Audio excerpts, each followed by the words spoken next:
Hello friends, welcome back to my channel Payal's kitchen and home. આજે આપણે જોઈશું એકદમ ઝટપટ અને ખાવામાં ખૂબ જ ટેસ્ટી એવા કોપરા પાકની રેસીપી. તો કોપરા પાક બનાવવા માટે મેં અહીંયા એક પેનમાં 2 ચમચી જેટલું દેશી ઘી લીધું છે.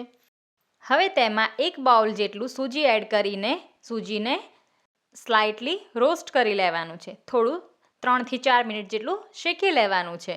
હવે સૂજી શેકાઈ જાય એટલે થોડી સુગંધ આવશે. ત્યારબાદ સેમ બાઉલથી 2 બાઉલ ભરીને મેં કોપરાનું છીણ લીધું છે. તમે ઘરે પણ કોપરાનું છીણ બનાવી શકો છો.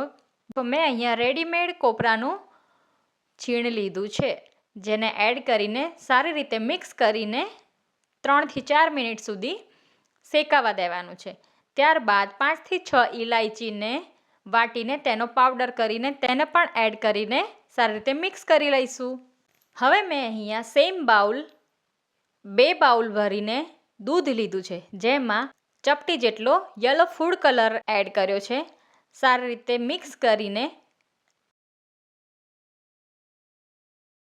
આ દૂધને આપણે મિક્સચરમાં એડ કરી લઈશું અને બધા મિક્સચરને સારી રીતે હલાવતા જવાનું છે.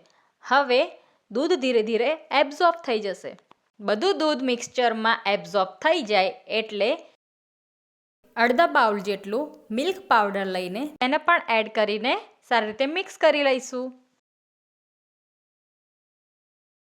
જો તમને લાગે કે આપણા કોપરા પાકનું મિક્સચર કઢાઈને ચોંટે છે તો તમે ઉપરથી 1-2 ચમચી જેટલું ઘી એડ કરી શકો છો. હવે મેં 1 બાઉલ શુગર એડ કરી લીધી છે. શુગર તમે તમારા ટેસ્ટના અકોર્ડિંગ વધારે ઓછી એડ કરી શકો છો. હવે કોપરા પાકના મિક્સચરને શુગર સાથે મિક્સ કરીશું એટલે શુગર મેલ્ટ થશે અને મિક્સચર ઢીલું થઈ જશે. 2 થી 3 મિનિટ પછી કોપરા પાક આપણો ગાઢો થવા લાગશે અને કઢાઈને છોડવા લાગશે. તો એક થાળીમાં થોડું ઘી લઈને થાળીને ગ્રીસ કરી લઈશું અને આ કોપરા પાકના મિક્સચરને થાળીમાં લઈ લેવાનું છે. એક ફ્લેટ સરફેસવાળી વાટકીથી બધા મિક્સચરને થાળીમાં ફેલાઈ લેવાનું છે.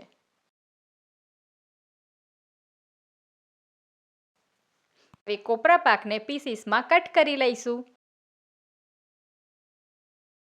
હવે મેં અહીંયા ગાર્નિશિંગ માટે કોપરાનું છીણ લીધું છે અને થોડા ડ્રાય ફ્રૂટ્સને કટ કરી લીધા છે. તમે તમારી પસંદના અકોર્ડિંગ ગાર્નિશિંગ કરી શકો છો.